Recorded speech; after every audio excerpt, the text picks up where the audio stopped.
And now, please welcome tonight's host from the Symbolic World podcast, Jonathan Pageau.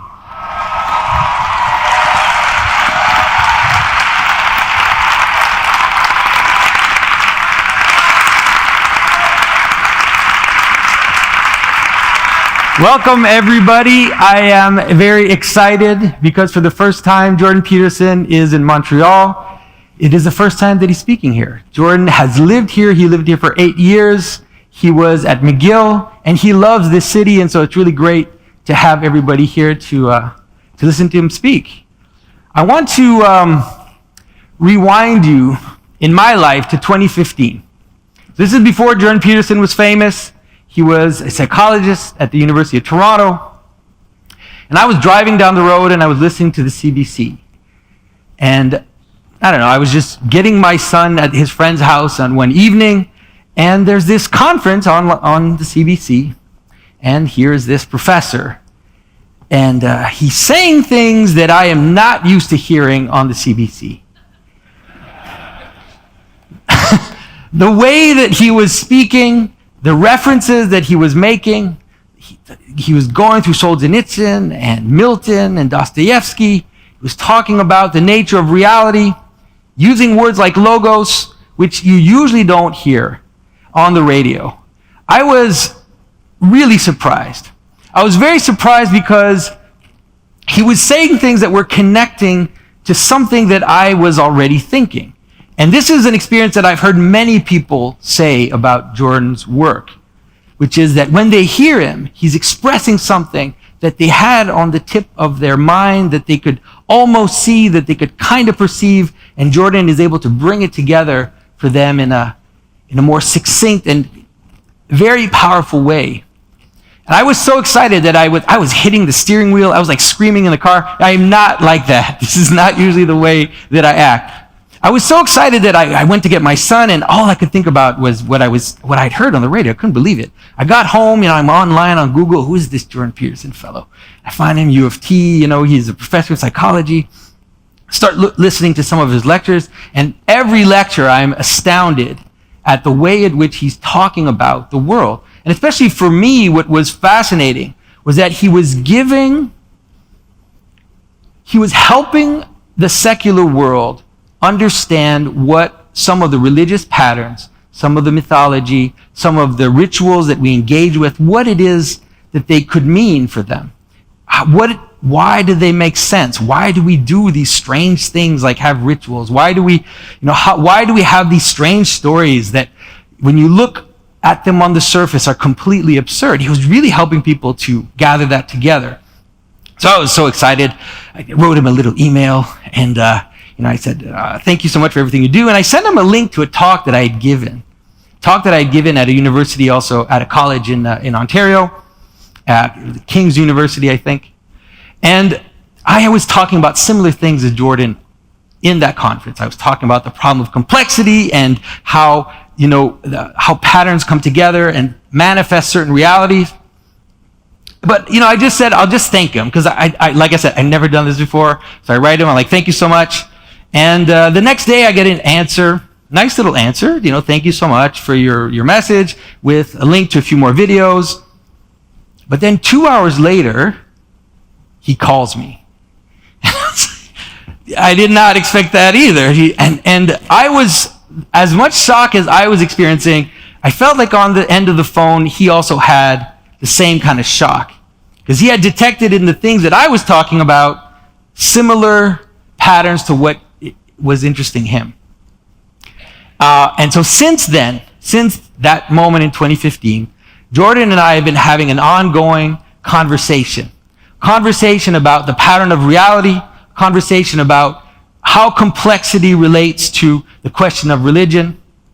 And because he was coming to Montreal, Jordan said, why don't we try to continue this conversation together?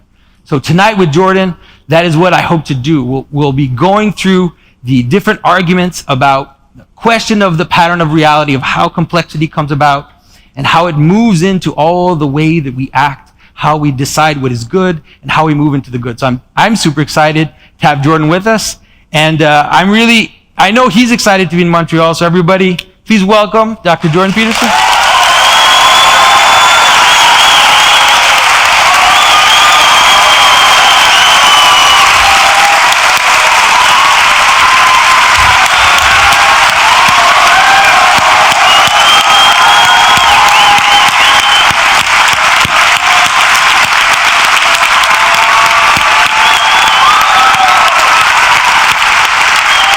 Thank you. Thank you. Yeah, well, it's great. It's great to be here. It's always such a thrill for me to come to Montreal. This is such a great city. I loved living here.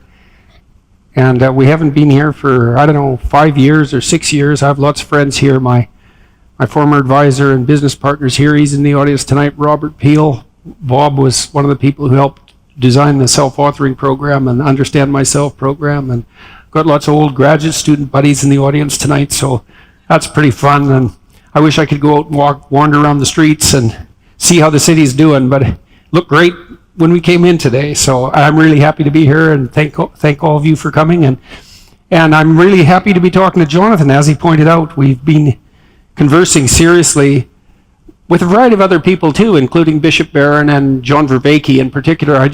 Jonathan came up to my house in Toronto a week ago, yeah, not very long. And we had a 3-hour conversation with Professor Vervaeke of the University of Toronto, and that went really well. We're going to release that on YouTube at some point in the relatively near future.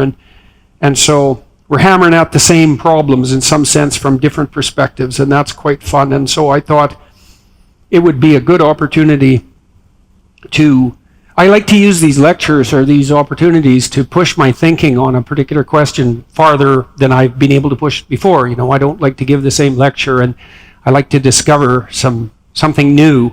And Jonathan's a really good person to talk to when you're trying to discover something new, especially on the symbolic front. And we've had quite a fruitful interaction, especially about ritual, I would say, and traditional belief, and the ideas of traditional, not just Christianity, it's broader than that. And Jonathan's very well versed in postmodern theory, which is extremely helpful, and also in cognitive science, as well as deeply read theologically, and a great artist. You should check out his website. He's really something. He's made some lovely pieces for us. So away we go. Thank you very much for agreeing to do this. And again, thank you all for coming. I hope we have a bang-up evening. That's the plan, man.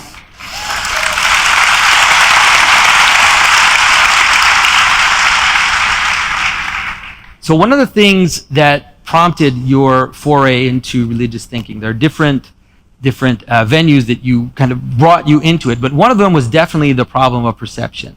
That is, the manner in which humans perceive, and the place where cognitive science was coming and realizing the limit of perception, or at least how objects in the world aren't just self-evident, and that there's a process by which we're able to come together, and the way in which the world kind of shows us or manifests to us how it is that we're supposed to inhabit it. So maybe you can start with that and talk a little bit about that. Okay, so we can hit that from a variety of different perspectives. I mean, the first problem the cognitive scientists really stumbled across, and the AI types who are developing robots, same thing, and the postmodernists, the literary critics, they all run across this problem at the same time, which was that any reasonably complex environment is susceptible to a near infinite number of interpretations. And so when you hear the postmodernists say things like, well, there's no fixed meaning for a text, which is something they really started to understand, I would say, really in the 1960s, they're actually right.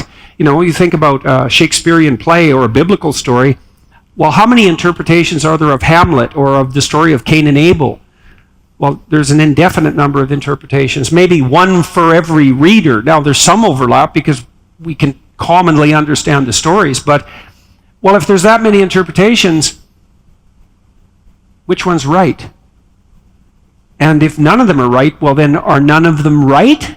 And is there even any such thing as right in that situation? And so that's the problem with textual analysis. And then in the real world, outside of texts, let's say, every visual scene is incomprehensibly complex. There's an indefinite number of ways of seeing everything. And this is partly why we don't have general purpose robots, is because AI engineers originally believed that the problem of robotics would be the computation of action in the world. But it turned out that the problem of robotics was seeing the world. And that really shocked everyone, because when you look at the world, it's like, well, there it is, no problem. You just open your eyes and bang, there are the objects.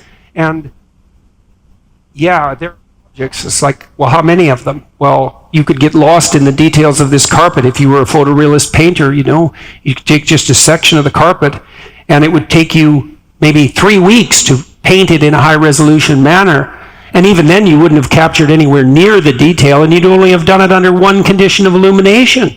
And that's just a fragment of the visual scene. And so I started to get extremely interested in this problem, which was the problem of attention. How do we reduce the indefinite multiplicity of the potential landscape of perceptions to the self-evident things that we see? And the answer to that turns out to be extremely bizarre. Partly it's,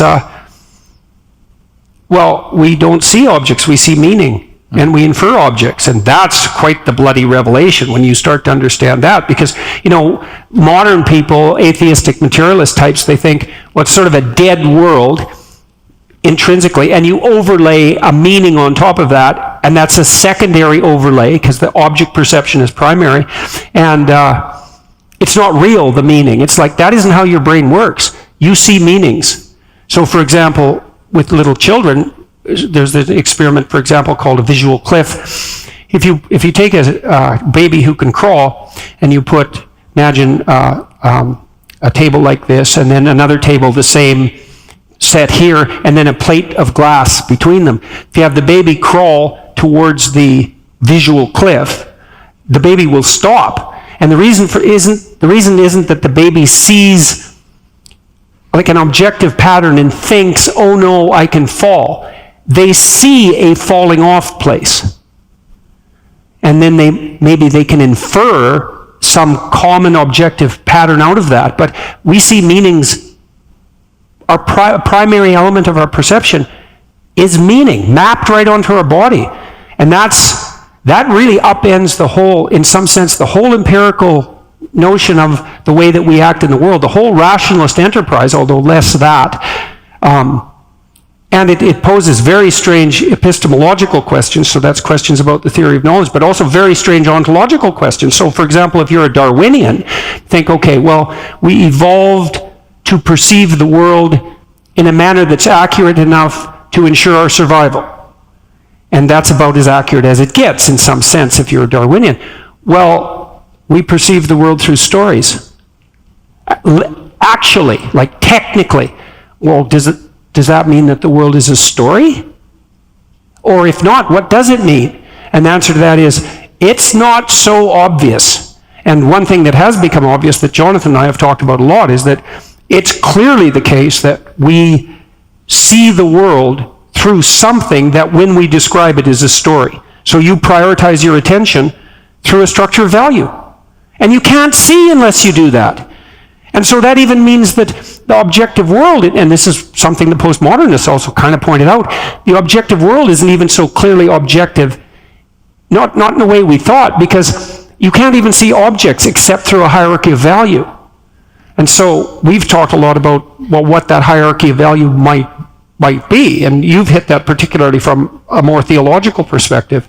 Well, one of the surprising things that comes out of it is the idea that we are aiming when we're acting. That is, in the world, when we're moving, when we're doing things, we're always kind of aiming towards the good and avoiding the bad, we could say. And that actually becomes, in a certain manner, the definition of how we perceive objects themselves, right? It's like if I see an apple, without even thinking about it, I'm always asking myself, is it a good apple? Is it an apple that will reach its purpose? And when we say its purpose, it's actually our embodied human purpose. That is, if I see an apple, I'm asking myself, is it good to eat? Right, and you're also assuming then there's a Platonic element to that too. So, like, does it fulfill its function as an apple? Which would be, for us, it would be, well, it's ripe and it's not rotten and it's delicious. And then the reason you see it's tied into an ethic. And you might say, well, what kind of ethic is it tied in? So it's like, well, do you want to eat? And Do you eat because you want to live? And do you want to live because you think living is worthwhile? And to what end are you devoting your life? And you think, well, none of that's there when I see an apple. And that's absolutely 100% wrong. All of that is there when you see everything. And so you're embedded in an ethic of aim, and you can't organize your perceptions with it without that. And that ethic of aim, fundamentally, the highest order aims, or the most fundamental aims, you can use either metaphor, so the most basic things or the highest things, they are phenomenologically religious in structure. And I mean that by definition. So like when you talk about the deepest things, and so those would be the things that move you the most, or the things that are your ultimate aim, you're in the landscape that produces religious experiences when people are in that domain. And that's deeply rooted biologically. So one of the religious instincts, for example, is the instinct that's associated with awe and with the compulsion to imitate. So, maybe you imitate a hero, and the ultimate hero would be a divine figure. And so that's why, for example, religious people might talk about the imitation of Christ. But that experience of awe, which you might have when you look up at the night sky, that's associated with piloerection, which is the feeling of your hair standing on end, or chills running up and down your back, which sometimes you'll feel, for example, if you listen to music and you're deeply moved by it. And that is a reflex that's probably 60 million years old, because it's the same reflex that you see a cat when it sees a dog, maybe it's afraid, it puffs itself up. That's piloerection, and does that so it looks big, and then it dances sideways. And it's the experience the cat is having is something like the experience of awe. And that's not cognitive. Like, that's 60 million years old. It's really old. And it's a primary religious experience. And so, and it's tied into perception in an extraordinarily deep level, partly because the things that you're in awe of will be the things towards which you orient your perceptions and your actions at the highest level of organization. And so that's actually what the awe experience in some sense is for, right? It's to show you what is at the top of the structure that directs your attention. And that happens with everything you do. So in a way, it also becomes a way to understand two aspects of the religious, we could say. One, which is the terrible aspect of it, this idea of this terrifying figure, and the other is the imitative part, right? So you have this notion that the cat sees the dog, or let's say a young boy sees this giant warrior that walks out in front of him, and he feels this sense of mixture of fear, of being impressed, and of wanting something from that, or like wanting to move up towards that. Yeah. Well, I think we talked about this in relationship to the night sky. There's a very famous image of Mary that Renaissance artists really went to town on. There's hundreds of paintings of this. So it's Mary with her head in the stars and her foot on a serpent. So it's that serpent is the serpent in the Garden of Eden, or Satan, or evil. And the idea there, it's an image of the divine feminine. And the idea is that in order to protect the vulnerable from evil, you have to be oriented to the highest that the cosmos has to offer. And the reason that's assimilated to some degree to the stars is because when you go out at night and you look up at the heavens, well, first of all, notice that you're looking up at the heavens, that's the term we use, but that you also do come face to face with the infinite in some real sense, right? I mean, you're looking out towards the nearest thing to the infinite you're going to encounter, and that does produce a sense of awe. And that's, in one part of that, that's a humility, like the cat might feel in relationship to a dog, but in another thing, it's a call to imitate even the cosmos, because along with that sense of being awe-inspired by the heavens and feeling insignificant in some sense and humble, there's also a call to a greater form of being. And that's one of the things human beings did, because we were preyed upon and became predators. One of the things we did was imitate the predator, and so we were in awe of a predatory animal, like we still might be if you meet a grizzly bear in the woods. You might freeze, and you're certainly going to attend to it. But then there's part of you that is deeply called upon to imitate the capacity capacity for aggression of the predator so that you can defend your loved ones against predatory action. And some of that would be to be the warrior that can fight off the grizzly bear, but then abstracted up into the religious sense, it would be to be the ethical actor who can protect your family from unscrupulous psychopaths, forces of malevolence that border on the satanic. And that's all part of the ethical enterprise. And weirdly enough, all of your acts of perception are necessarily nested inside a structure that's pointing to what is at the highest, or you're incoherent. Those are the options. Well, that's a strange thing, right? Because you can say, well, maybe your hierarchy of value isn't unified and there's nothing at the top. It's like, okay, it's not unified. Well, then you're confused. And if you're with someone and your hierarchies of value aren't unified, then you are in conflict. Or you're aimless, or you're hopeless, or you're anxious, or you're lost. That's the phenomenological consequence of lacking this united pyramidal ethic. So you can't get away from the necessity of this unless you want to live, aimless, nihilistic, confused, hopeless, all of that. So we've got awe, and we've got the desire to imitate. And I think the third part that I'd like to bring up and hear what you think about that is the notion of celebrating. Mm-hmm. That's something that, I don't know, it seems to be particularly human. Maybe there's examples of that in the animal world, I don't know. But there's something about humans which celebrate. And in celebrating, what we're doing is we're recognizing these pinnacles, whether it be celebrating a great basketball player, or celebrating the images of our nation, or the unity of our family when we come for Thanksgiving. There seems to be something. Well, you really helped me understand the relationship, the technical relationship between the concept of worship and the concept of celebration. Because you might say, well, what does it mean to worship? And a cynical person would say, it means to believe things that no one but a damn fool would believe.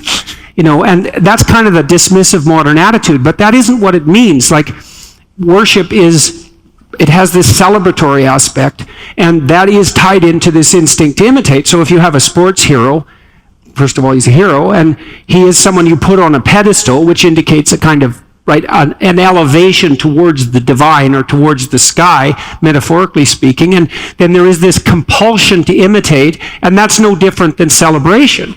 And so partly what's happening in a church ceremony, for example, is that an object of celebratory worship is specified, and in the Christian tradition, that's Christ, and which is a very strange thing, because of course he met an absolutely abysmal end, and that's an unbelievably complicated idea too, that the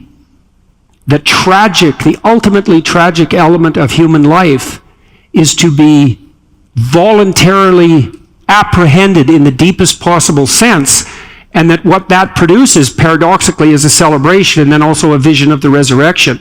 And that's an idea that's so deep, you can lose yourself in that. Well, we've lost ourselves in it for 2,000 years. Because one of the things that this attention problem brings about is the question of sacrifice too. And you see it in religious ceremonies, but you realize that in order to exist in the world, you're constantly having to sacrifice. That is, you have to sacrifice the idiosyncrasies in order to be able to grasp the object, because this can be all kinds of things, right? It could be a dog's chew toy, it could be a million things. But in order to be able to grasp it, I have to sacrifice the idiosyncrasies. And I also have to somehow, let's say, recognize it in its highest form, or kind of move it towards its highest form. And that seems to be an aspect of religious thinking, which is actually part of attention, which is sacrifice. Well, the sacrificial aspect of attention in part is that whenever you see something as that thing, you sacrifice the possibility of all the other things it could be. And that's delimiting to a large degree. It hems you in, but that's also a relief, because, how many bloody million things do you want to attend to at one time? But so part of the reason, the idea of sacrifice, conscious idea of sacrifice, emerges very early on, for example, in the biblical writings, because the second story in Genesis, I think it's Genesis 3, is that the Cain and Abel story? Is Genesis 3 or 2? After Genesis 3. Genesis 4, I guess. 4, okay. So it's very early on, and there's this insistence that So human beings are already destined to work as a consequence of the fall out of the Garden of Eden. But the Cain and Abel story is specifically about sacrifice and about the degree to which a sacrifice has to be of the highest quality. So you have this one protagonist, Abel, who's a prototype for a mode of being that stretches throughout history. And Abel's sacrifices are to the highest, to that which is the highest imaginable. So he's aiming as high as he can. And they're genuine and honest. And the consequence of that is that God smiles upon him, let's say, but that his life is extremely successful. He gets everything that a sensible human being would want and need. And he's contrasted with Cain, who's bitter and arrogant and makes second-rate sacrifices. And you want to think about that personally. It's like, well, did you give it your best shot when you failed? And if the answer is no, it's like, well, who are you trying to fool exactly? You trying to fool yourself? Well, good luck with that. You trying to fool other people? It's like, well, who made you so smart and them so dumb? And is that how you think about other people? You can just pull the wool over their eyes?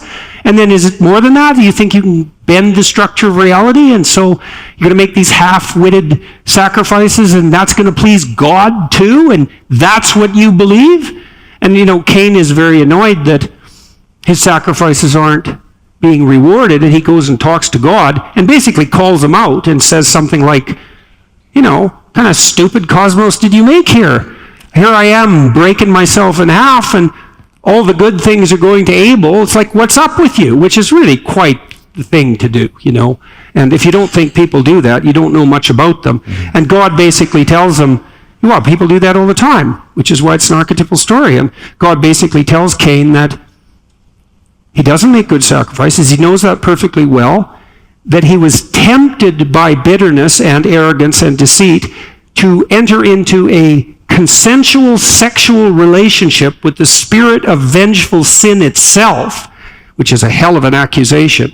And, well, these people who shoot up high schools, for example, they dwell on their sin for months or years before they commit that act. And they are entering into a creative relationship with temptation. They let a terrible spirit inhabit them, and they enter into a creative union with that. They brood, and that's a sexual metaphor too. And they go to some plenty dark places. You have to go to some plenty dark places before you take an automatic rifle out in an elementary school.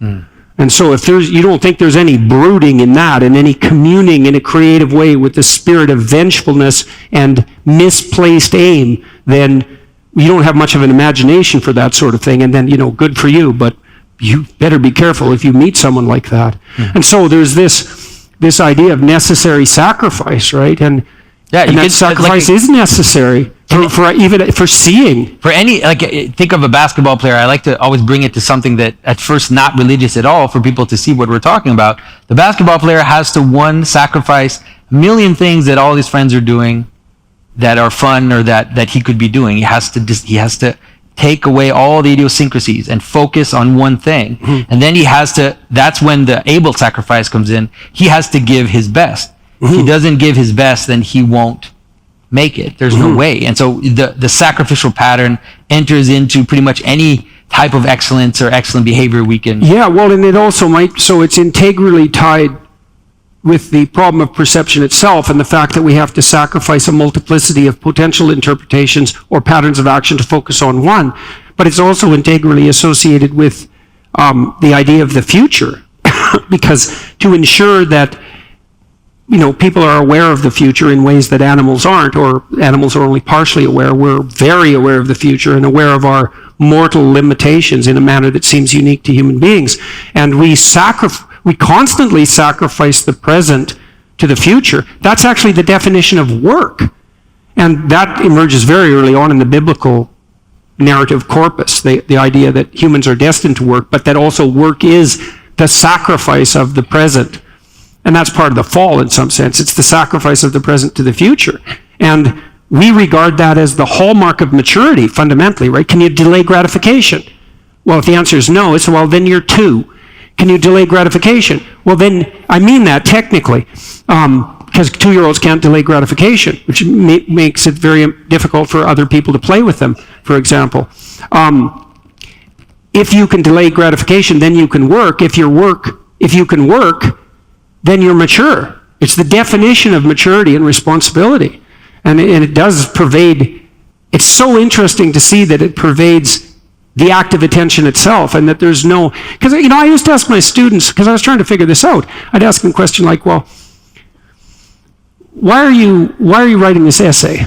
Or what are you doing when you're writing this essay? That's a better question. So you think, what is someone doing when they're writing an essay? And one answer is, say they're doing it on a computer. Well, they're moving their fingers up and down.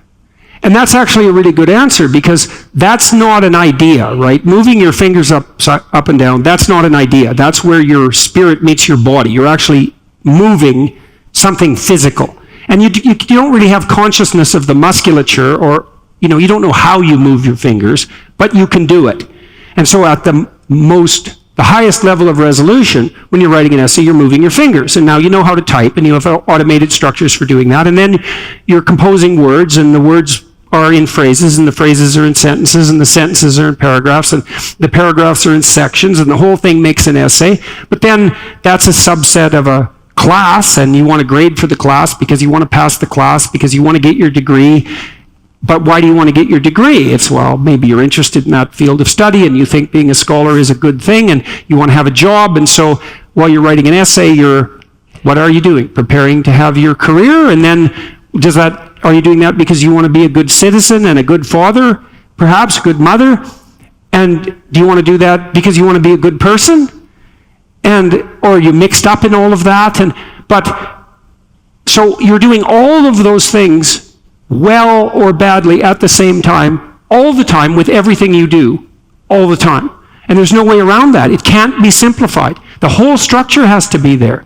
And that's another reason why we don't have general purpose robots yet, is that they're just not embedded in that ethic that stretches all the way up from the most minute motor patterns of action and perception to the highest possible ethical striving. And then the question becomes too, is like, what's at the top? And that's the fundamental religious question. And that the idea of what's at the top has transformed across the centuries. The ancient Egyptians, they put two things at the top. They put a god known as Osiris, who is basically the spirit of the state. So you could think about him as the spirit of tradition. And the problem with Osiris was that he was old and anachronistic and willfully blind and lost in the underworld. All of those things, real problem. And it's sort of like when everybody complains about how corrupt society has become and how they feel alienated from their culture, that's all Osiris, fundamentally. That's how the Egyptians represented it. And so that was one part of what should be at the highest, tradition. And the other part was Horus. And Horus is the famous Egyptian eye. And Horus is a falcon, because falcons have great vision. And so Horus is the spirit of living attention. And the Egyptians believed that the pharaoh, who was sovereignty embodied, was the incarnation of the union of tradition and vision. And so that's what they thought should be at the highest, and that's what they symbolized by the gold cap, by the way, on the pyramids. And so, because the gold cap it's at the top of the pyramid, which is a ethical hierarchy, a pyramid, and the top is qualitatively distinct in some sense from the structure itself. It's because it's in the highest place, it's different than everything else that is underneath it. And we all wrestle with the problem of what should be in the highest place. There's no way of escaping that problem. And you might say, well, nothing is. It's fine. You're polytheistic. You're confused. You're all over the place. You're scattered. That's the consequence of not having this unified internal structure. And if your society doesn't have it, well, then you can't get along with people and you're in conflict. And so none of this is optional. We're doomed to, my new book is going to be called We Who Wrestle with God. And I would say, because that's Israel, right? That's the definition of the term Israel, is we who wrestle with God, which is so interesting. And those are God's chosen people, we who wrestle with God. And it's because that's our fate. We're going to wrestle with ethical issues, period. It doesn't matter if you're atheistic or religious. In fact, lots of people who are atheistic are way more obsessed with religious ethics than religious people are. Well, they are, right? They are, because, and they're more honest about it sometimes. because they'll evince genuine confusion and distress, which is appropriate. But it's not like they just ignore it. They're often so anti-religious that it consumes their life. It's like, well, that's fine there. Wrestle away, man. You're wrestling with God. It's like, I don't believe in him. It's like, yeah, he doesn't believe in you either. But, you know. Or maybe he does, which would even be worse. And so we have the pyramid. And in the Bible, we have especially the mountain. We have a few structures like that. There's the mountain of paradise in particular, or Mount Sinai, Mount Zion. We also have the temple itself, which has this structure in terms of, it's a pyramid towards unity, this invisible unity, or this transcendent unity. And so the question is, what comes down from the mountain? This is, because one of the things we talk about is how most of the things we've been discussing from the beginning, and a lot of the big discussion that's happening, is bottom up. And I'm totally fine with that. But there's something which comes down from the mountain, let's say the law. But what is that? How do you see that? What it is, what kind of nominal or structural power or authority comes down from that hierarchy? Well, one of the things, maybe before we address that precisely, maybe you could just run through the sorts of things we talked about in relationship to sacred architecture and the relationship between the sacred architecture and the structure of a perceptual or cognitive category, because that's extremely interesting. So why don't you lay out this church structure with the holiest of holy, and this is very common anthropological structure. So the idea is that, just like Jordan was talking about in terms of multiplicity and the problem of complexity, we have that problem when we act. We also have that problem in space. That is, how do we encounter space? How do we embody space? And our spaces end up being hierarchical, right? A house is hierarchical. Your house has a porch where you meet strangers. You know, you have an entry where you maybe let a few people in. You'll have your dining room where it's more intimate. Ultimately, you have your bedroom where only you and your lover will be in this secret place. So there's this hierarchy of intimacy that we normally have, that you have to live with, or else you'll go crazy. But you can understand that as scaling up in terms of societies as well, where there were these spaces. These temples usually would have three sections, and there would be a section that was more open. In the Jewish temple, for example, you had courts for the strangers, courts for people that were still kind of impure, that weren't supposed to go in. Then you had a court for the Israelites, then a court for the priests. And then ultimately you had to place this one invisible place that only one person was allowed to go in, and that's where they would receive the revelation of God. You see the same thing with Moses going up the mountain. At the bottom of the mountain are all these crazy people worshiping golden calves. And then it's kind of wild and crazy. And as he goes up, there's this let's say, rushing away of multiplicity. The elders remain on the mountain. Then he moves up, and then he enters into that space alone. So you can see that space itself has that kind of hierarchy. And when you experience it yourself, you can do it. Go up a mountain. I always tell people, if you want to understand what holiness is, just go up a mountain. Because at the bottom of the mountain, you see idiosyncrasies, you see little things, you see details. You don't have a big picture. And as you go up the mountain, that picture starts to become clearer and clearer. And when you reach the summit of the mountain, you have the experience of seeing all reality in one breath, like in one moment. And that is really this kind of hierarchy of perception, but it's also the hierarchy of the good. So we have the idea that ultimately that's the same thing for ethics.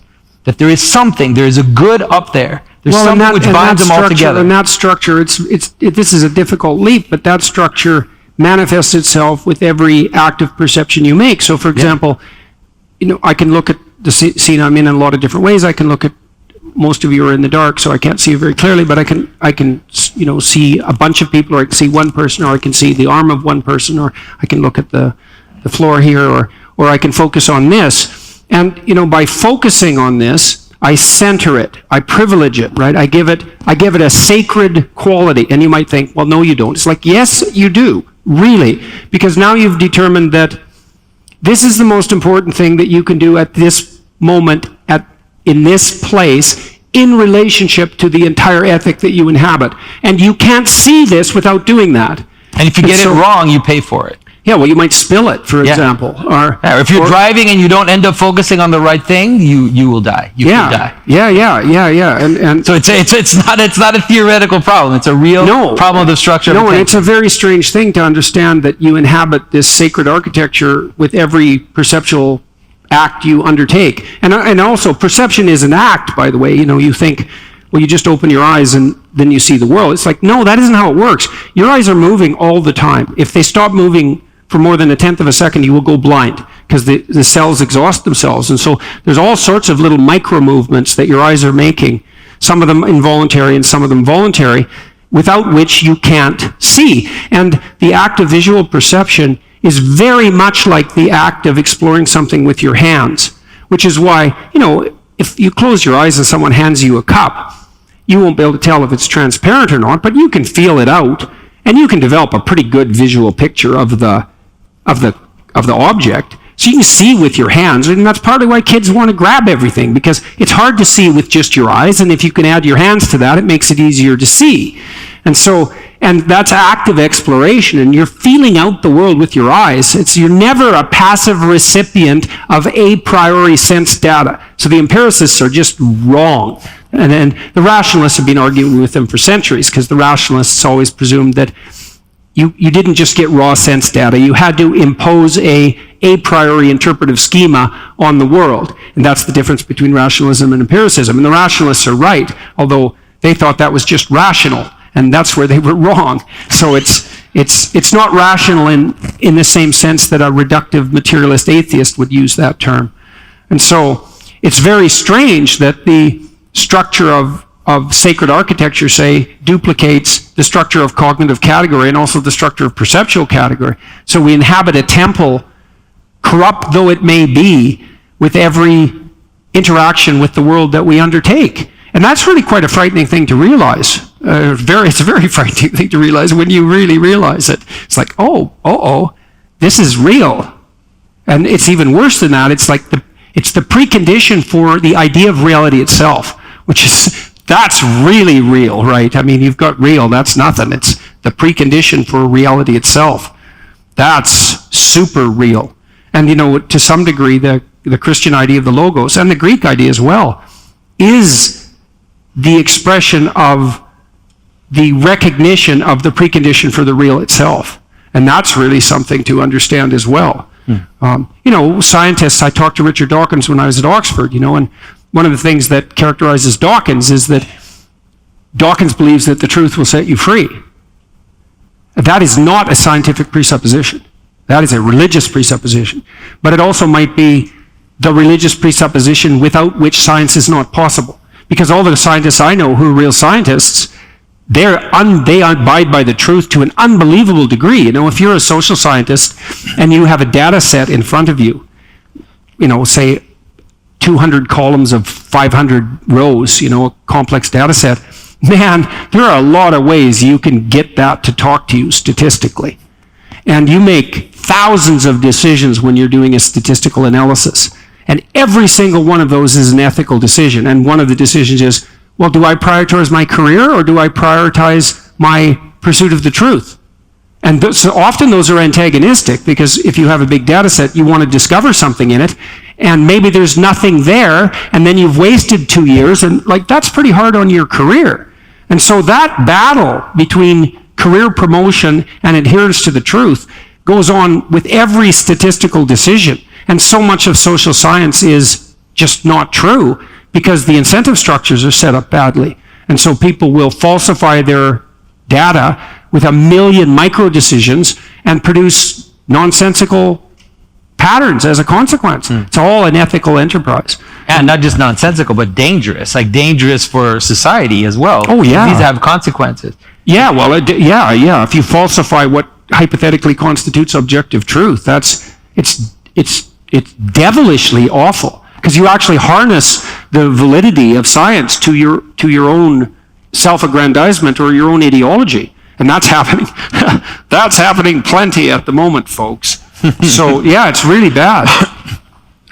One of the things that you've been able to bring about as well is this idea of aiming, or the notion of sin as missing the mark, let's say. There's a great quote by St. Paul that says, right? Everybody knows it says the wages of sin is death. But there's a manner in which that's even technically, it seems like something that we could defend, like that if you do not aim properly, right? So the wage of the price of not aiming properly. Yeah, it's not pessimistic enough. Yeah. Because death is one thing, but hell is another thing. And so hell is the place that you go when you'd rather be dead. Yeah. And if you haven't been there, well, that's great for you. But death the wages of sin is hell. It's like a technical description of the place where unity breaks down. Mm-hmm. Like when you die, that's what happens. Your body stops to cohere. Your cells start to go their own way, and things start to break down. Mm-hmm. And if we don't aim properly, then that's death. Yeah, that touches on another interesting problem. So I talked to Sam Harris relatively recently again. It's about the 5th or 6th time I've talked to him publicly. And I did it better this time. One of the problems with the discussions I had with Sam Harris, for those of you who don't know, he's one of the world's most famous atheists, and I suppose that's his primary claim to fame. Well, I'm not being sarcastic about that. Like, he was well known with Christopher Hitchens and Richard Dawkins and Dennett. Dennett. The four of them, the four atheistic horsemen, essentially, and that's how they were known. And he became very well known as an advocate for this rationalistic atheism, along with these other three, and they're pretty damn good at defending it. But I talked to Harris, and for the first 4 or 5 times I talked to him, I did something I don't usually do when I talk to people, which is I was having an argument and I was trying to win. And I wanted to establish a point because I believed that the way he was looking at things was wrong, and that was my role to show how that was wrong. And I don't do that when I'm talking to people generally. Generally, what I do is listen to them and try to figure out what they think. And the last time I talked to Harris, that's all I did. I just asked him questions. And we got way farther in our discussion than we ever had. And I found out that with Harris, he identified the spirit of totalitarian certainty with the religious impulse. So for him, there was no differentiation between those things. And so what Harris is objecting to when he objects to religion, apart from the meditative religion that he practices, was totalitarian dogmatism of the sort that might be responsible for, social atrocity. And so, fine, no wonder you're against that. It's like, is that the same as the religious enterprise? It's like, no, I'm afraid not. That's not a very differentiated analysis, but I get your point at least. And then the other thing Harris wanted to do is he wanted, partly because he was so upset about the moral relativism that threatens us, let's say, and that he believed was responsible for such things as the Auschwitz nightmares, that he wanted to ground an ethic in objective fact, because the only thing he believes is real is objective fact. And so that's his motivation. Now, that's problematic as far as I'm concerned because of some of the issues we already raised, which is, well, which objective facts? There's like an infinite number of them. And that's actually a fatal error. That's a fatal problem with your supposition.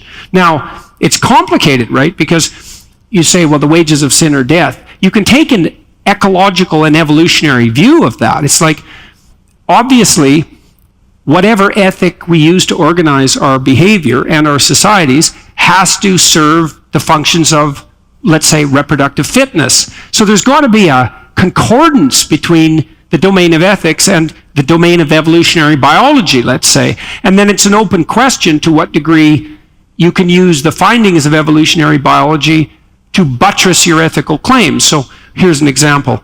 I talked to Frans de Waal 2 weeks ago, and that'll be out soon. And he's the world's greatest living primatologist, perhaps. His only competitor would be, what's his name? He wrote Catching Fire. Richard Wrangham, who I also talked to about a week ago. And de Waal's work is unbelievably important. It's unbelievably important because he's concentrated on the idea of the alpha male. And we have in popular parlance, we have an idea of the alpha chimp, right? Or the alpha male, for that matter. And it's pretty much a postmodern neo-Marxist view of primate sociology. And that is that the biggest, ugliest, meanest male dominates by brute force. And so now he's at the top of the pyramid. And so the implicit claim there from the biologists is that power, those who express power most effectively, power being the ability to compel, those who express power most effectively will dominate the pyramid of dominance, of social hierarchy, and they'll prevail reproductively. Well, that's pretty gloomy, that idea, but people think, well, that's how you look at the world if you're sensible. It's like, well, Frans de Waal's been studying chimps for 30 years, and that's not true. That is not what happens. He told me flat out that frequently small male can become alpha, especially if he has the support of an influential female. And the small male becomes alpha and has the support of the influential female, not because he expresses arbitrary power, but because he's unbelievably good at mutual reciprocation. And so he has friends, and he does things for his friends, and they do things for him, and they trust each other, and he has lots of friends, which also means he has no enemies, which turns out to be really important, because the brute chimps, like the psychopath alphas, they do rule now and then, but they get torn to shreds by their enemies, because they're tough, let's say, and mean, but they have an off day, and two chimps they stomped a week before ally together and literally tear them into shreds. And so the psychopath chimp types who use power to attain dominance have very short rules and end in a very bloody way. And so de Waal has pointed out, like Pageau did among children, that power is an unstable ethic upon which to base a social hierarchy, even for chimps. And chimps are male-dominated, they have a patriarchal society, and they're relatively brutal. And it doesn't even work for them. It certainly doesn't work for human beings. So whatever is at the apex of the pyramid, it's not, as the bloody Marxists insist, the raw expression of power and exploitation. Wrong. Not the case. Doesn't even work in nature. Doesn't work for rats. Doesn't work for chimpanzees. Certainly doesn't work for people. And then there is a kind of natural ethic that emerges out of that, right? Because with rats and with chimps and other social animals, it varies to some degree from species to species, there's the necessity for something like mutual reciprocity as the basis for successful social organization. And that's something like treat your neighbor like you would want to be treated. It's something like that. It's the behavioral equivalent of that. And you asked earlier, from whence does the highest injunction emerge? Or what comes down? Well, it's strange, right? Yeah. Because some of it's bottom up. It's like, even among animals, mutual reciprocity seems to be a cardinal organizing feature, even done in the spirit of play, interestingly enough, because play is a mammalian universal. And that's kind of bottom up. But then at the same time, and this I suppose pertains to the mysterious role of consciousness in the world. It's like, well, we're also aware of this, right? And we also think about it abstractly as a good, and we don't only learn it bottom up, we also conceptualize it top down, and then they meet. And that's Moses coming down the mountain with the tablets. And so what did he meet on the mountain? Well, God? Well, he met whatever's at the highest place. And we all are stuck with the problem of determining what we are going to put in the highest place. And increasingly, I've been viewing the biblical corpus as an attempt to cast narrative light on the nature of the spirit that should be at the highest place. So I can give you an example of that. So in the earliest stages of Genesis, God is, so what should be in the highest place? Remember, that's ineffable and unutterable in some sense, and also incomprehensible. That's technically insisted upon by the religious types. But whatever it is it's that which encounters chaotic potential and then uses truthful language rooted in love to extract habitable order. That's what should be in the highest place, and then that's the spirit in which man and women are fashioned. And you might say, well, I don't believe that. It's like, well, I don't know what you mean when you say that. Because, do you believe that people have intrinsic worth? And you might say, no. It's like, well, is that how you treat the people around you? Because if you don't treat them like they have intrinsic worth, if they have any sense, they're going to get the hell away from you real fast, right? Because that's the one thing that everyone wants, is they want the relationship they have with another person to be predicated on mutual recognition of intrinsic worth. And that's very much tied in with the idea of the logos that inhabits us all. It's certainly tied in with the idea of self-evidence in the Declaration of Independence, the American Declaration of Independence. We hold these truths as self-evident. Well, what do you mean self-evident? Exactly. Well, part of it is, people are fashioned in the image of God. Well, I don't believe that. Well, who says you don't believe that? And maybe you don't, but that's not so good for you, and it's certainly not so good for the people you're interacting with, even if that person happens to be you. Because, what's the alternative? People have no intrinsic worth. Then you're in Dostoevskian territory. It's like his book, Crime and Punishment. Because Raskolnikov, the protagonist, decides that all this is nonsense, right? There's no intrinsic worth, there's just power. And so he decides he's going to murder his landlady, who's a really nasty piece of work. And, you can make a real good case that the world would be better without her in it. And he makes that case. She's horrible. She's a horrible person. She basically enslaves her niece and tortures her, and she's like this mentally impaired young woman, and she's a grasping, greedy psychopath who makes everyone's life brutally miserable. And so Raskolnikov thinks, well, it's the act of the Übermensch to dispense with this woman. And he lays out the argument perfectly coherently. Well, it's a complete bloody catastrophe because he commits the murder and he gets away with it. Not really, because you can't really. And so that's the pathway, and Dostoevsky knew this perfectly well. He said, if there's no God, everything is permitted. And modern people, especially the atheist materialist types, they look at that and they think, well, no, that isn't what we mean. It's like, yeah, maybe you're not Dostoevsky, Like he was a man who could see way down into the bottom of things. And so you might disagree. It's like, well, fair enough. But you're you and he was Dostoevsky. So, you might wonder who you should be listening to. Yeah, and if you look at it historically, you can see that at the first moment when let's say the religious ideal starts to crack, you get some positive things like, science and the Enlightenment, but the Marquis de Sade is right there, waiting to manifest the spirit that Dostoevsky finds in Raskolnikov. It's there. In terms of Sam, one of the things that I haven't heard you talk about too much, but there's something about what you said with him that brings it up to me, is that he sees this hierarchy or this religious structure as a totalitarian impulse, as this kind of structure that comes down and manifests itself. One of the things that comes down from the mountain, let's say in religious stories, is also compassion. Without the hierarchy, is it possible for there to be compassion?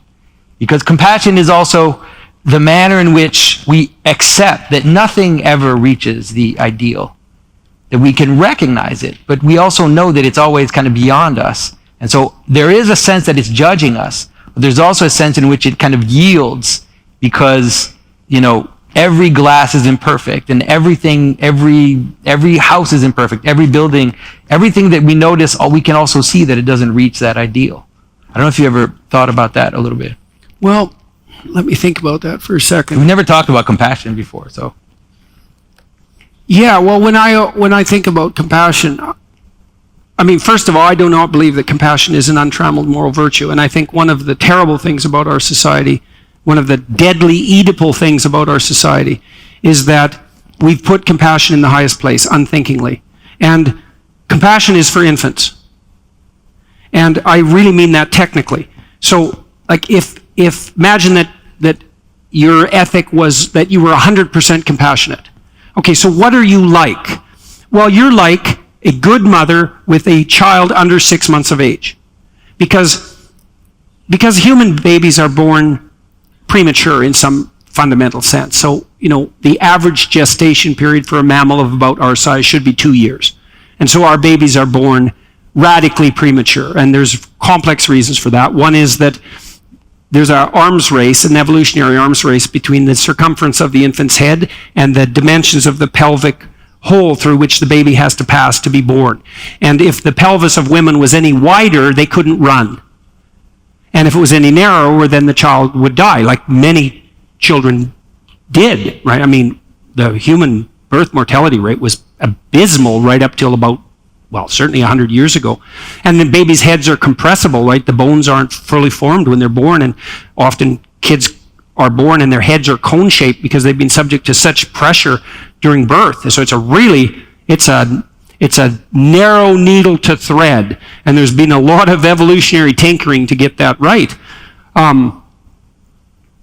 Now, why in the hell did I say that? We're talking about compassion. sorry, I just lost my place. No, compassion, right. yes. We're talking about the excess of compassion. Yes. Sorry about that. So our infants are born unbelievably helpless, and they are basically prenatal until they can crawl, and that's 7 or 8 months. And so prior to that, because they're so utterly helpless, everything they do has to be regarded as above moral reproach and 100% right. And so if you have an infant who is crying, who's 6 months old or 4 months old, your job is not to judge the infant or to punish the infant or to discipline the infant. It's like the infant has a problem, and all of your attention is to be focused on solving that problem. Period. 100%, that's it. And that's great for people who are under 6 months. But it's deadly. It's increasingly deadly as the child matures, because that kind of all-encompassing, I will do everything for you, is also the enemy of development.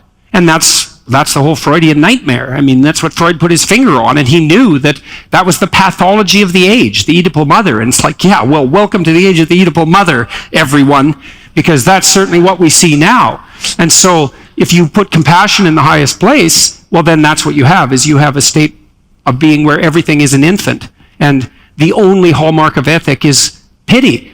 Now, Jung talked about classic conceptions of what is in the highest place. God, he said, well, God rules with 2 hands, mercy and justice. And that's that discrimination. You know how bad discrimination is. It's like, well, no, it's not. It's differentiation. It's judgment. It's putting things in their proper place. It's setting the highest above the lowest. It's formulating a pathway for further development. And, a mother might say, you're just fine the way you are. But what's that to say to someone who's, 10? It's like, you're not fine the way you are.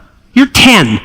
You've got a lot of growing up to do, and you're probably not fine the way you are when you're 20. It's like, you're just a fraction of what you could be. And if it's all maternal compassion, and I mean that in the symbolic sense, it's all maternal compassion, it's, where's the impetus for development? And there's no judgment there. And I think the most dismal thing you can tell 18-year-old boys in particular, especially if they're miserable, is, well, you're just okay the way you are. And they're not, first of all, and no one thinks they are, including them. Well, they don't. No one gives a damn about malfunctioning 18-year-old boys. Like,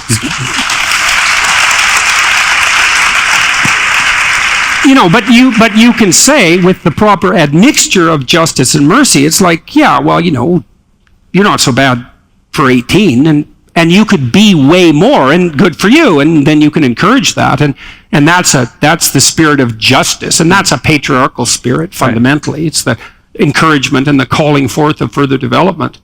And so you could see it like in terms of we bring it back to something very very technical, which is walking down the street. And so I'm walking from this point to that point, and there is a perfect way which I could get there. But if I do that, I might spend all my time trying to figure that out, and I might not even be able to move.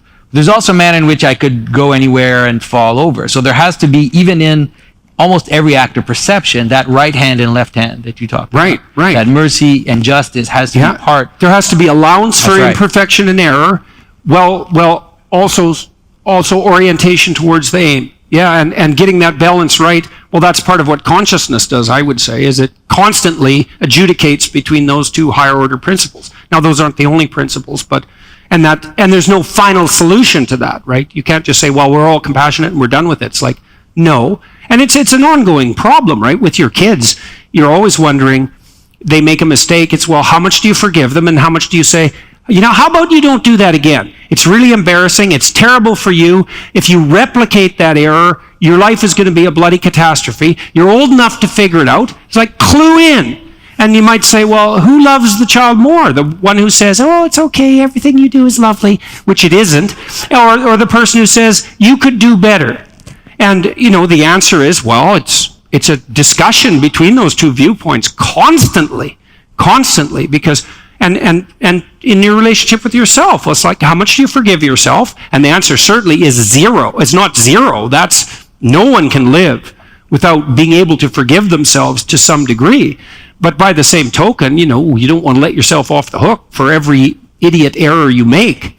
And because that just doesn't work, because there are real errors, and there are real consequences. Yes, for you and other people. That's right. And there's the real, which we're all wondering about now.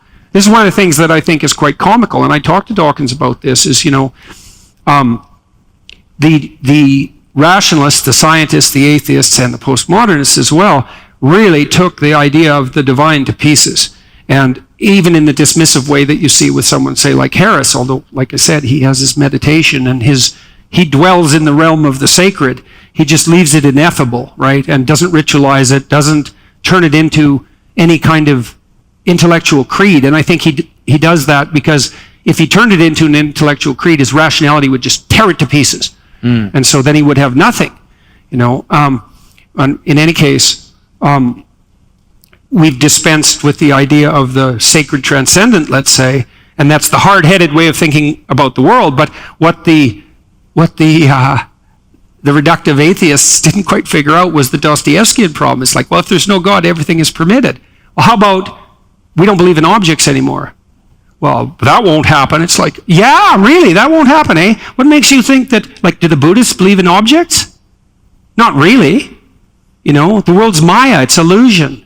There's no transcendent material world. That's a Western idea. And I really think it came out of, well, partly Greece, but certainly came out of ideas that are associated with the logos on the logic side and on the religious side. It's like there's a transcendent world. It's material, but it's a transcendent world. You can't just do any old thing. You will be, the objective world will object to what you're doing. And so then it's an inexhaustible source of corrective wisdom. And it's the realization of that, in some sense, that's the precondition for science. You have to believe that before you can be a scientist. There's a reality out there that transcends your knowledge. And the postmodern types, technically, they just rejected that completely. They collapsed ontology, which is the study of being, let's say, into epistemology. It said, no, it's all words. It's like, oh, I see, so we stopped believing in God. Now we stop believing in the object. And if you're wondering why the DEI types are taking on the STEM people, if you haven't noticed that, and are going to win, by the way, it's because they don't believe in the objective world. What the hell do you need scientists for? There's no objective reality. It's just whim. People can't believe that. It's like, that's what people have believed for most of time, and what do you mean they can't believe that? You mean till the bridges start falling down? They'll just blame that on insufficient diversity. Yeah, it'd be funny if it wasn't true. I think we're in a moment. There's this zeitgeist, there's this change that's happened. You've been part of it, definitely, where suddenly people are starting to realize this. And I think it's also going together with the extremity of the madness of the ideologues. And that's exactly it, that we are at a point where objective reality itself, where mathematics themselves are being questioned by ideologues, where 2 + 2 = 5, where people are arguing for these types of things. And how do we come back to that without, let's say, bringing about this notion of this incarnational principle, we could say, right? That even things that we encounter in the world, they are embodiments of embedded in higher truth, we could say, that they kind of scale up. And that there's a flexibility to it, right? It's not hard, but that flexibility is part of how we engage with it. Yeah. Well, as far as I can tell, and I think this is happening to some degree in the culture, is that, Carl Jung believed, and he was the wisest psychologist I've ever read by a large margin. He certainly believed that we had to delve. So Jung was a student of Nietzsche. I don't mean he, formally, but he was very well versed in Nietzschean thinking, as much or more so than in Freudian thinking. And he really devoted his life to addressing a proposition that Nietzsche put forward. And Nietzsche said, well, God is dead and we have killed him and we'll never find the water to wash away the blood. The holiest that we have created has now died at our own hands. And he thought that was an absolute catastrophe, because Nietzsche was a very smart man and a very wise man.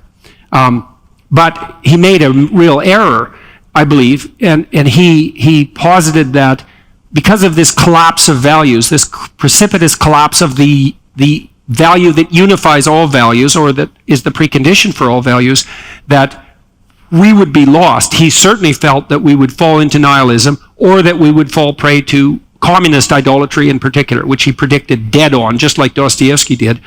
But then he also said the solution to that will be that the Superman will have to appear, the Übermensch, and he will be the man who can create his own values. And so both Freud and Jung were interested in that idea. Freud more peripherally, but Jung more consciously. And part of what Jung was trying to find out is, well, could we create our own values? And the answer he came up with was, no, that's not possible. And why? So the question is why? Well, for the psychoanalysts, we were beset by fantasies, and these are sort of autonomous personalities that dwell in our subconscious, let's say, in our imagination, in our dreams, and that possess us from time to time. The spirit of rage, the spirit of lust, the spirit of envy, these ancient gods that possess us, and these values and temptations and impulses that come upon us that we cannot control. They're part of our autonomous nature. And because they have this autonomy, and so that would be the autonomy of emotions and the autonomy of motivations, and then even the autonomy of the spirit that unites motivations, because we don't know, for example, in the spirit of play, for example, play is an instinct. Play integrates base motivations into a higher unity, but it's an instinct. And so Jung realized very rapidly that it wasn't technically possible for us to create our own values. And that's partly his stumbling upon the problem of complexity. So the world's just too complex for us to generate our values in the span of a single life, out of whole cloth, autonomously, no matter how much of a Superman we were. Yeah. And then partly the reason that's impossible is, well, okay, so generate your own values. What the hell are you going to do with your wife or your husband or your friend? They're just going to live by your values all of a sudden? Well, that's what the postmodernists are demanding now. The radical types, it's like, my game, right? My identity. I'm whatever I say I am, moment to moment. And there's no negotiation. And that's because they're 2 years old. And I mean that. I mean that technically. I mean, one of the things I learned, partly from reading Freud had this idea of developmental fixation, and he noticed in his clients, in his patients, that people would get stuck at a developmental level. And so you'd be talking to an adult, and all of a sudden they were 4 years old. And I learned to see that in my clients, and well, in people I talk to, I'll do that with if they're annoying me. Like, okay, who the hell are you? Oh, I see. You're a 13-year-old mean girl. Okay, away we go. I know who I'm talking to now. And these solipsistic identity totalitarians are 2 years old. And 2-year-olds are very governed by emotion. They're completely incapable of negotiation. They're egotistical in that their worldview dominates. They have no notion whatsoever of negotiated play. And their belief is, their identity is 100% generated by them, dependent on what they feel moment to moment, which is exactly how a 2-year-old operates. And most of them get socialized out of that by the age of 4. And those that don't have a very dismal time of it after that. So, and I think we have a lot of people like that now because screens have interfered with pretend play and negotiation, and because Oedipal parents and social systems have enabled a kind of immature narcissism that makes itself manifest in these absurd claims about identity. And that's all part of creating your own values. I can be whatever sex I want to be moment to moment. It's like, well, fine, but how are other people supposed to deal with that? Because they don't know what to do. Well, it doesn't matter. They have to do exactly what I want them to. It's like, hey, good luck with that. You Superman, you Übermensch with your own values. And this is also partly why the small L liberal types are wrong in a fundamental sense, and this would include most therapists. It's like, you might think of identity and of sanity itself as sort of an internal psychological arrangement, so you have your act together, it's sort of in your brain or in your psyche, and you're sane, and there's insane people around you, but you're sane. It's like, that isn't really right. It's sort of right, but you're sane if you're a reciprocal partner in your marriage. You're sane if you have 3 or 4 friendships that you've been able to maintain, because you can act reciprocally. And the sanity is actually the balance between you and your wife or husband, and then you and your wife or husband and your friends, or you and your wife and your husband, or your husband and your children and your friends and your larger family. It's this nested thing that we already talked about. It's like, you can't be sane in the absence of that, because that's actually the definition of sanity. And it's collective as well, as that's why the kingdom of God is within you and without you. It's exactly that. It's like, you have a harmonious psyche, but are you dancing with yourself to music that no one else can hear? That's not helpful. There's a communal element of it that has to be in place. And so if you're sane, your marriage is sane, and you have sane relationships with your children, you have sane relationships with your friends, and you're a good employee or a boss, and you're a participant in the civic world, and all of that is embedded in this hierarchy that has the spirit at the top that enables that reciprocity to operate. And you're a devotee of that, or you're not, right? And so, that's the religious domain. And you have to actively celebrate at the different levels that you participate in that. I think that's where I kind of bring it back to helping people understand, like, why do people go to church? Right, because that's what's going on. And why should they? Right. Because that's a discussion. So Jonathan took me to an Orthodox ceremony in Seattle, and I wasn't into it. I found it grated on me.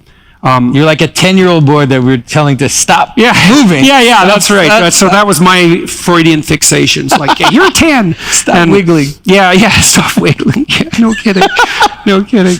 But, there's been a lot of water under the bridge since then, man. And I went to an Orthodox mass here a couple of weeks ago, and I found it and a Catholic one a week before that. I was down at Franciscan University, and I found it unbelievably soothing, which was very much unlike the reactions I've had before. And that was partly, for complicated reasons, because I actually find any place that isn't a bloody nightmarish catastrophe soothing now. And so, I mean that, man. But there was more to it than that, too. It was because I also did develop, and partly as a consequence of our discussions, a deeper appreciation for what was happening in the ritual itself, and also more tolerance for whatever inadequacies I might perceive, And partly that's also a realization, lots of modern people say, well, I don't go to church because I don't believe that. It's like, well, who cares what you believe? Like, who the hell are you anyways?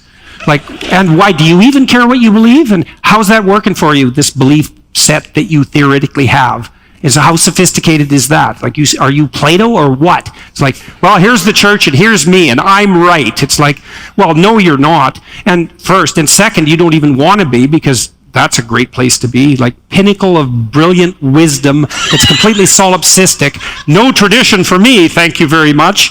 I've got it all right in my head. And even if you are right that the bloody institution is chaotic and decadent in some fundamental sense, it's like, well, good, there's something for you to do, like there always has been throughout the entire history of mankind, because that's Osiris, right? The once great king who's fallen into disrepair. It's like, well, if the church is broken and you're the genius to see it, why don't you go fix it? Well, then you might say, well, we'll just abandon it. It's like, okay, well, fine, you're going to get rid of that, You're going to get rid of marriage, you're going to get rid of funerals, you're going to get rid of Christmas, you're going to get rid of any sense of sacred time. You're going to dispense with the whole history of what Judeo-Christian thought. You're going to dispense with the idea of the sacred nature of the individual. Like, how far are you willing to go with this? And believe me, that question is right in front of you, because there's a wave of radicals who are asking you at every moment, what makes you so sure that there's a difference between a man and a woman? Like, no, there isn't. Or yes, there is when we want there to be, and no, there isn't when we don't want there to be. You saw that with the Supreme Court appointment. It's like, we have to have a woman, but there's no such thing as a woman. It's like, And so, yeah, you Frenchmen, you've abandoned your Catholicism. You think the Catholics, they were crazy. It's like, you ain't seen nothing yet. And so I believe, and Jung kind of convinced me of that. He more or less posited, and you could say the same thing about Orthodox. He said, Catholic is as sane as people ever get. And that's partly because we have to have one foot in the dream and the mystery. We have to. When I heard Douglas Murray speak recently about this, that was very interesting, because Murray is an atheist, essentially, and he has a variety of reasons for that. But he has swung around hard recently, and he said, when he was talking to Dave Rubin, he said, I don't believe that either conservatism or classic liberalism can survive in the absence of the religious surround, which was really something for him to admit. And it's like taken him like 5 years of thinking to come to that conclusion. But then he said something even more remarkable, I thought, and he said, and it's actually the mysterious part of it that has to be retained. The virgin birth, the resurrection, the crucifixion, all of that crazy mythology, let's say, because otherwise it just degenerates into another form of cheap social justice. And don't we have enough of that? And I think now I don't know what to make of that, because, and that's why we have discussion continually about what would you say? The transcendent, I suppose, the miraculous, the transcendent, the idea of the resurrection, for example, and all of that. It's like, what do you do with that? And the answer is, we don't know, but we don't throw it out without having some sense of what's going to come in to replace it.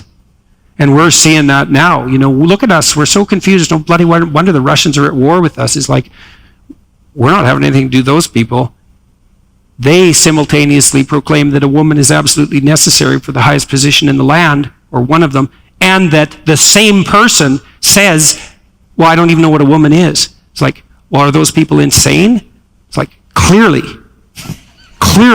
that's just way too far, right? Like, when I talk to my Democrat friends, I say, look, you can have one of those. There's either no distinction between a man and a woman, or it's important that a woman's on the Supreme Court, but there's no bloody way I'm giving you both. So, because I don't even know how to do that. I have no idea how to do that. Like, what am I supposed to do?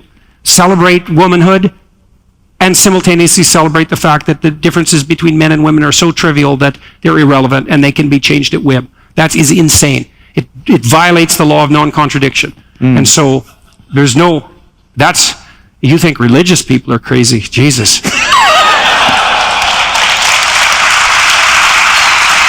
Want to take questions?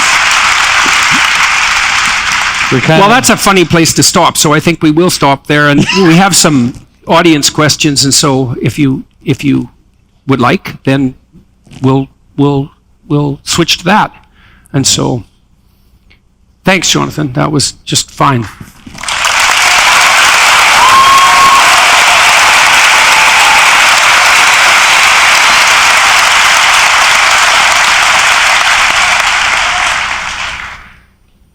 All right, and so this is the first time I deal with this thing, so hopefully I'll do okay. And so people from the audience were bringing in questions. So Esteban asked, I'm raising 3 kids, 1 boy and 2 girls. As a young father, are there differences in the kind of advice I should give my son and my daughters? Yes, definitely. Because boys and girls aren't the same. So advice. I can tell you about my discussion with Frans de Waal again, because I think that's germane, and we might as well keep this concrete. De Waal has just written a book called Different, and in that book, he assesses the clear and marked differences in motivational preference between boys and girls, but also between male primates and female primates, especially chimpanzees, who are our closest biological relative. And you can calculate that by looking at genetic similarity, and those things are calculated with an incredible degree of accuracy. Female chimps, young ones, for example, if you give them a block of wood, they'll frequently put the block of wood on their back and carry it around and cuddle it and take care of it as if it's an infant. So they infantilize objects, which human females do at the drop of a hat. And the male chimps, if you give a female chimp a doll or a teddy bear, something like that, they treat it like a human female treats a doll. They'll take care of it and nurture it and develop an attachment to it. And they respond very badly if, maybe they trust the keeper, say, and they'll give the keeper the doll. And if the keeper isn't good to the doll, they're not happy. And that's a bad idea because chimpanzees are very strong. So you don't want to make them angry. And so, but if you give the male juveniles a doll, they'll just tear it apart to see what's inside.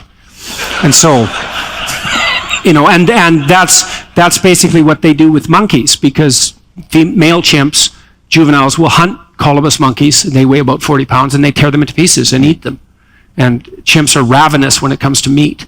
And so, and in that manner, they're also like us because they are hunters, and they also go to war, and it's the males who do that. And the chimp males, if you give them cars or dolls to play with, they will pick the cars. Now that's pretty weird, right? Because, chimps and Hondas, they just haven't invented Hondas, But there's something about the gadget quality of the car that appeals to the tool use interest of the male. And one of the most reliable differences between males and female humans is different in interest, not competence, not ability, but interest. And males are more reliably interested in things, and females are more reliably interested in people. And that's a big difference. So you would have to be at the 85th percentile as a man for interest in people to be as interested in people as the average 50th percentile woman.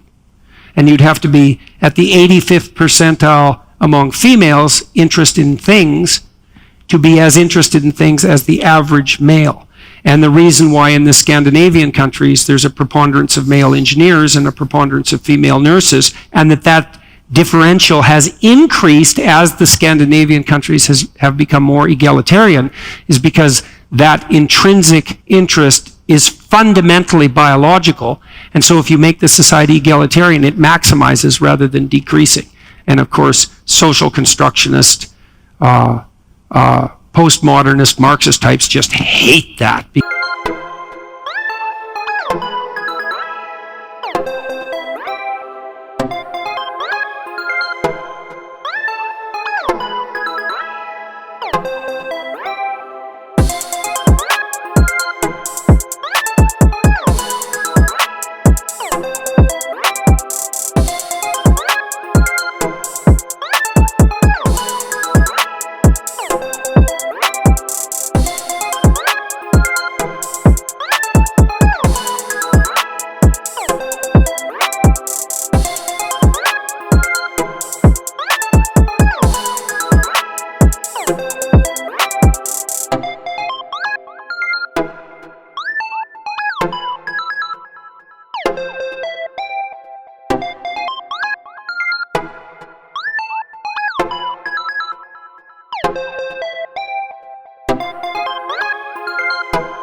Because it implies that there's some sort of limit, necessary limit on their social engineering. It implies that human beings have an intrinsic nature, that nature is, that there's a female nature and a male nature, which is so weird because this is another sign of our insanity. It's like there's no difference between men and women at all. And if there is, and there isn't, it's only cultural, unless you're a girl who's trapped in a boy's body, in which case the difference is all of a sudden so important that it has to be mediated biologically, and any objection to that is illegal.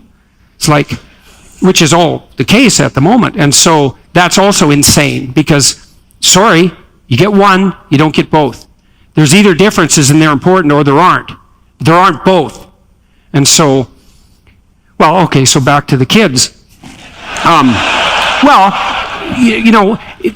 It's important to see that there are, okay, when I was talking to DeWall, he cited this female author who had forbidden her boy to have guns. And she was quite annoyed about this because the little rat made guns out of everything. Out of soap, he'd chase the cat around with the toothbrush, going bang, bang, bang, bang. And she said, she like threw her hands up in dismay and I thought, you evil witch. It's like, you've done, and she said, I did everything I could to dissuade my son's interest in guns. It's like, yeah, you did everything you could, all right, and it still didn't work, and that wasn't good enough for you because, despite the fact that that's your son, and that's what he's like, your morality, your ideological morality is going to take precedence, and you're going to crush that out of him. And you're going to throw up your hands in moral despair because your boy isn't the figment of your bloody Oedipal imagination. It's appalling. And so, back to the girls. They're going to want to do girl things, likely. And maybe you'll have some girls that are a little more masculine. They'll be a little bit more tomboyish, and that's just fine. There's plenty of temperamental variation between boys and girls, but it's important to know that they're going to have these difference in interests, and you want to foster that, or at least allow it. So your girls they're going to play with dolls, and they're going to have female toy preferences in all likelihood, and your boys the same way. And if you have any sense, you won't punish that. You might shape it, mold it. If you have a boy who's aggressive, some boys, about 5% of 2-year-old boys are kick, hit, bite, and steal. They're aggressive. Most of them are socialized by the age of 4.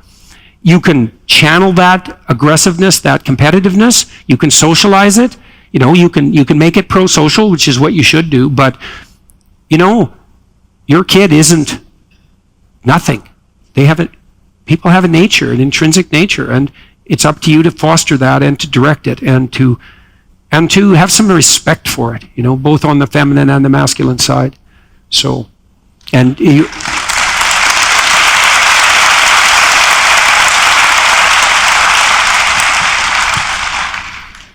All right, this is a question that I've never heard you try to answer. And so, let's see how this goes. J'aimerais vous entendre parler français un peu.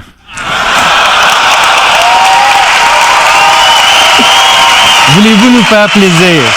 Okay, I caught the first part of that. J'aimerais vous entendre. Yeah. Voulez-vous nous faire plaisir? Please make us happy. Okay, I understood the question. I don't know if that makes you happy or not. That's right. It would be lovely if you understood a little bit of French. We would like to hear you speak. No, you can't. No. C'est impossible. No, there you go.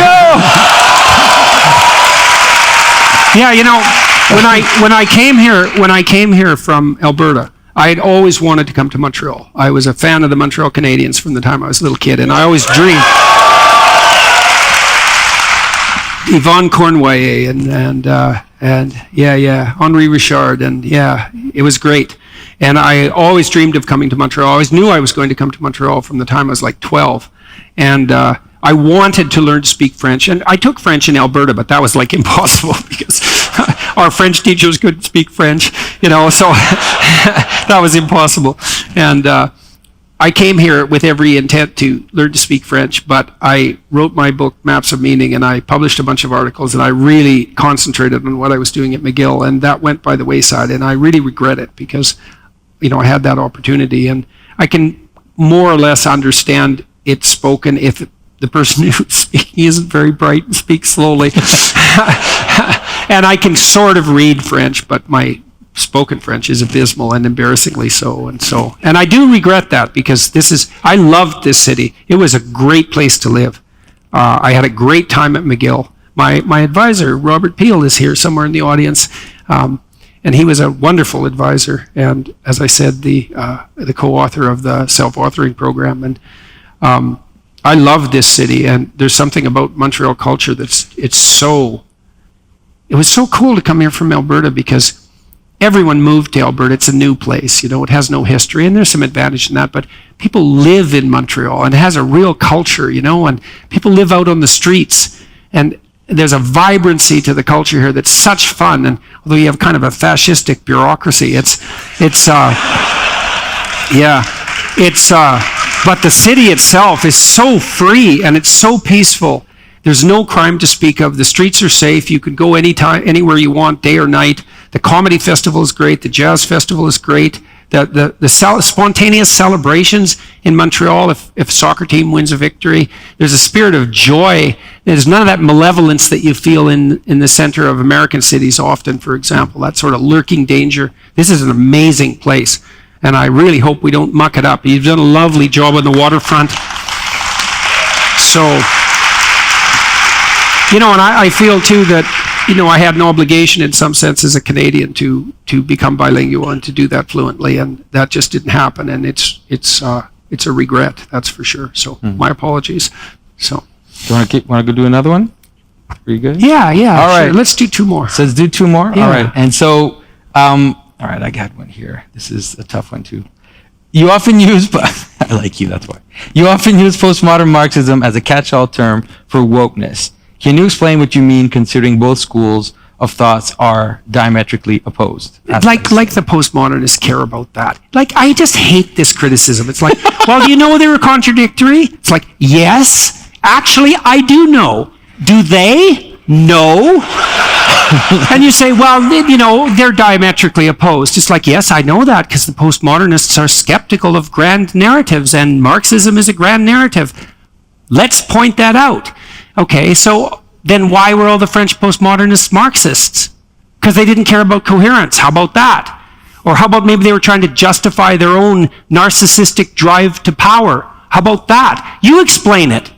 Why were all the French intellectuals Marxists in the 1960s and 1970s, until Solzhenitsyn published The Gulag Archipelago, in which case they were still Marxists, they just went underground, because they were all so embarrassed, as they should have been. Sartre, Marxist, communist, Derrida, Foucault. Derrida wrote a book on the relationship between his philosophy and Marxism, right? It's not my imagination. And so people say, well, don't you know that there's a contradiction? It's like, you think deconstructionists care about contradictions? What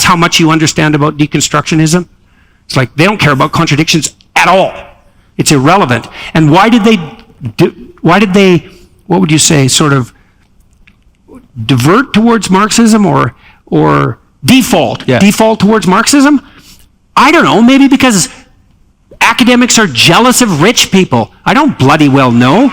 Well, I've seen that among academics, they're hyper intelligent, generally speaking, and competent in their domain, but they don't make that much money compared to rich people, and that irritates them a lot. And so what do? Well, they criticize capitalism. It's like, well, they're completely 100% protected by capitalism. They're the most protected people the world has ever generated, and unbelievably ungrateful. And they want to have their intellect and the protection of the capitalist system and simultaneously be friend to the poor. And I've watched what sort of friend to the poor most left-wing academics are, and I can tell you, man, you have a friend like that, you don't need an enemy. So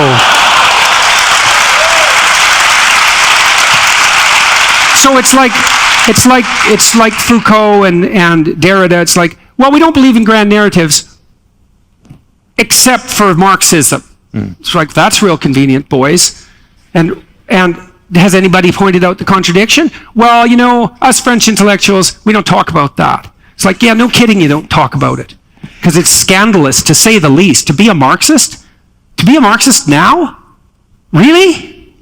After, what, 120 million deaths? How much bloody evidence do you need? And the answer is, I'm so arrogant that all those corpses make no difference to me. And that's the answer. So, yes, I'm perfectly aware that the deconstructionists and the Marxists exist at odds with one another. But they do have something very similar in common, which is that they both see the notion that quantity devours quality, that the mass takes over the hierarchy, and that we destroy, invert, subvert any form of hierarchical structure. Yes, that's true. That's a good observation. Yeah, so you see that in Derrida, right? Yeah. Because for Derrida, Western culture was phallogocentric, which is exactly the case you just made, right? That we have something at the center, and that it's hierarchical and it's patriarchal. It's like, he's right about that. And we should bring the margins in. That's Derrida's idea, because he's a clown. He's a joker, really. I mean that. He's a trickster, Derrida. Right to the core, absolutely, 100%. And he's full of tricks, and that's one of the tricks, is to bring the margins into the center. And he knew perfectly well that if you bring the margins to the center, you just have a new margin, which is why we have Christian satirists now like the Babylon Bee, you know, it's because everything's upside down. Yeah. And so the normative has I don't think become marginalized. even he could predict the Babylon No, I don't Bee. think so I either. don't think that's possible. I don't think so either. It's like, when did the Christians become funny? It's like when the world turned upside down. That's right.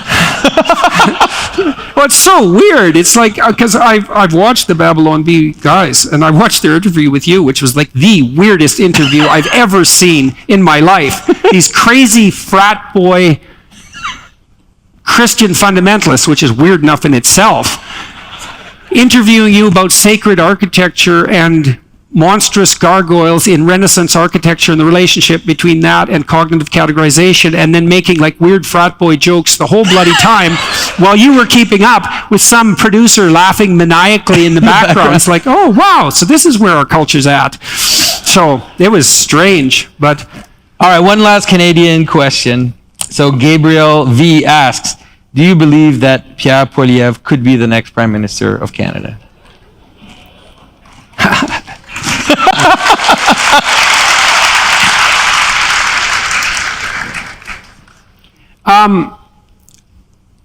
You know, I've been watching the Conservative Party federally since I was a kid. It's a long time now, so I've been watching them with some degree of interest for 50 years.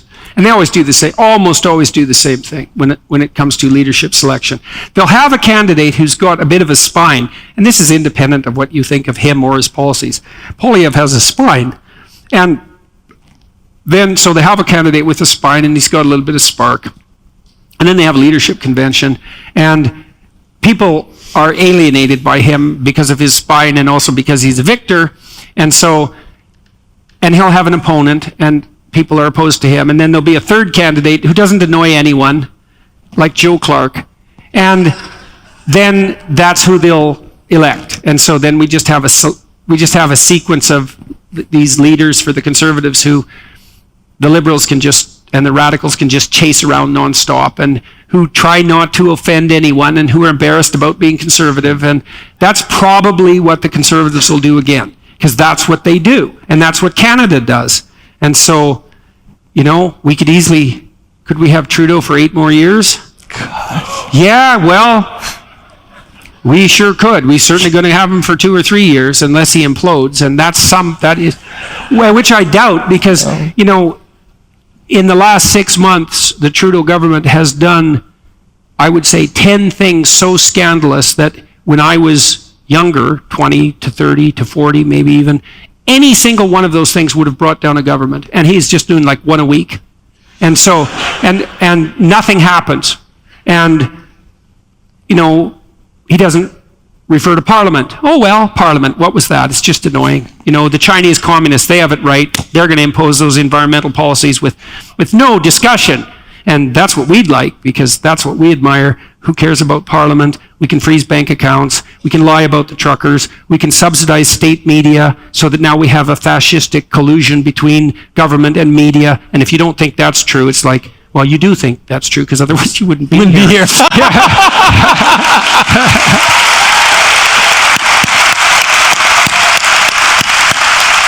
And so what would I say about Pierre Poilievre? Well, he had enough guts to come on my YouTube channel, and, you know, I didn't give him any questions beforehand, 0. There was no preparation.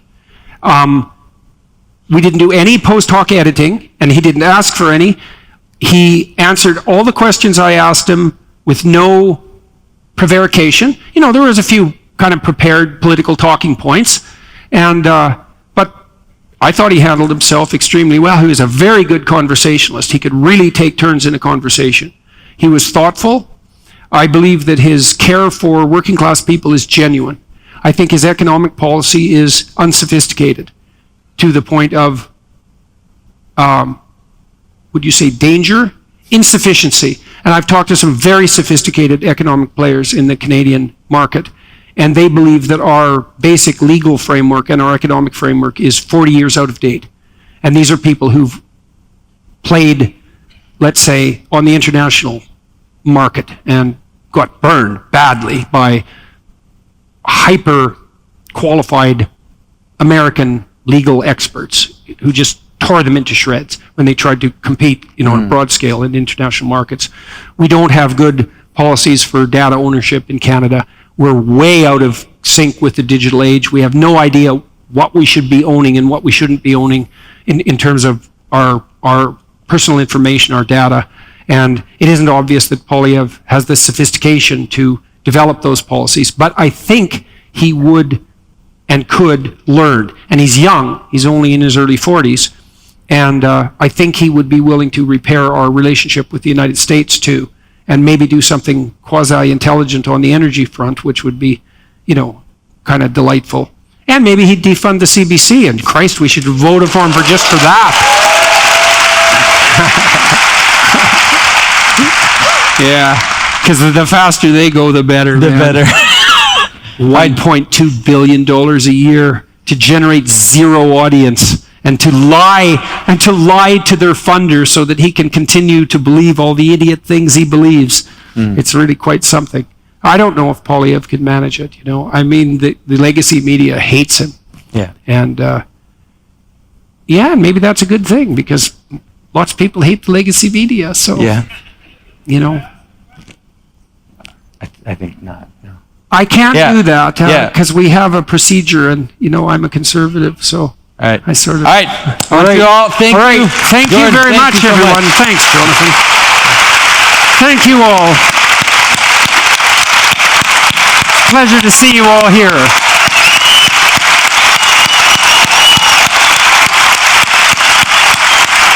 Yeah. Hopefully it won't be 5 years before I show up again. So, yeah. Thank you. All right. Yeah.